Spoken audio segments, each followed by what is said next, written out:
I have here a car cassette player that was new in 1974. On the back of the motor I can just about make out 9th of September 1974 on that label, and if you look at this, there's not a microchip in sight. You open up a modern one, there's plenty of microchips, but not in a thing as old as this. The most remarkable thing about this to me is that it's an auto reverse unit. The mechanism, as you can see, as with most equipment back then, is very solidly built, like a tank, as Dr. Cassette said about his little Walkman the other day. There's a big solenoid down there that does the direction change. At the moment it won't do both directions because the belt's slipping down there. And yes, that is one of those ghastly centrifugal regulator motors, but I think the thing does seem to work all right, so if it isn't broken, don't fiddle, you know. You can see the playback head with its 4 channels. They have to do this because normal stereo head has 2 channels on one side of it, of course. But an auto reverse head, because the tape stays still and isn't turned over, it merely engages this pinch-roller instead of that one, shall we say, has to have 4 pickup strips. Anyway, let's see what this thing sounds like. I think you'll be pleasantly surprised.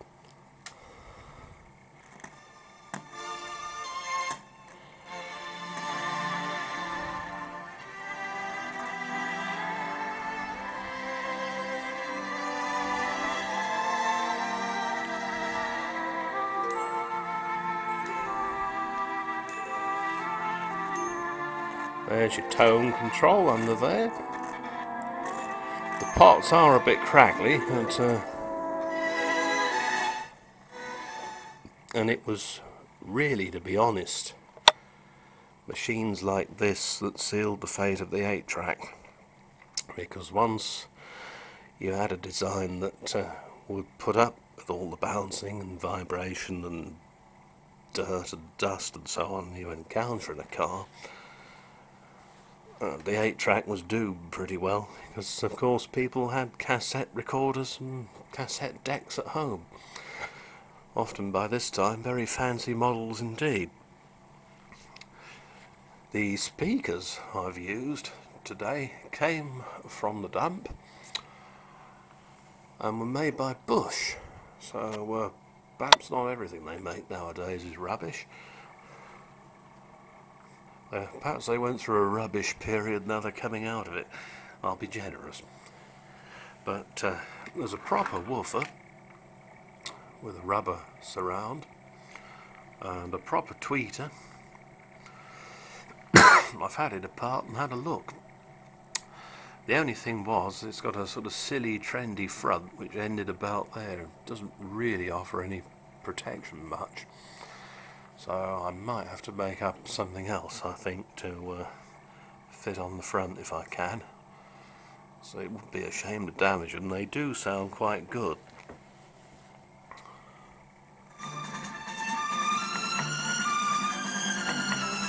As you can hear, the treble response is still okay, so the head must be alright.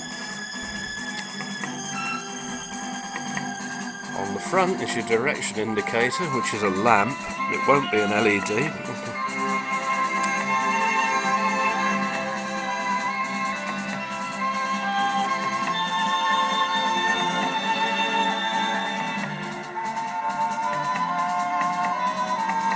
The little label there says made in Japan.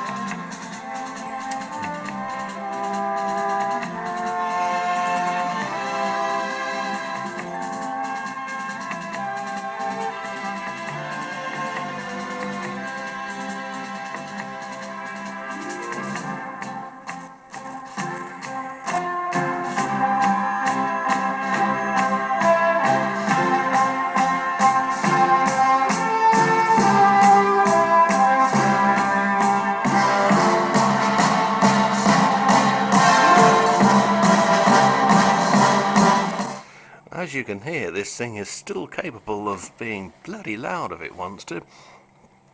It may be old, but it's not geriatric. On the back of the casing is something else again.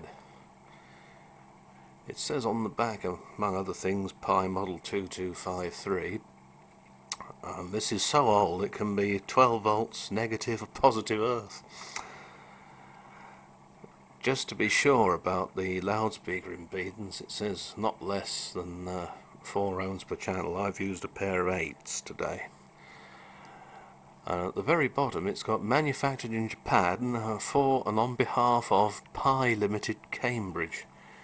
And I haven't seen that for, well, longer than I care to recall. The supply to run this today isn't coming from the mains, it's coming from solar panels on my shed via a big leisure battery in the conservatory. So I'm doing my bit to be green, I guess. On here you've got your volume is under there and your tone under there. That's your balance, of course. You can press this to change direction as well as the automatic feature doing it. And I will try to get that to work, because I'm fairly sure it's only the drive belt on the motor's got a bit tired. And of course, if that's the case, the motor will slip. Well, it's amazing that it plays at all to me. Anyway, I hope you enjoyed the film. Oh, it went ka-chunk there, do you see it? It tried to move and it can't. Yeah, that's the belt slipping. Anyway, see you again soon. Bye for now.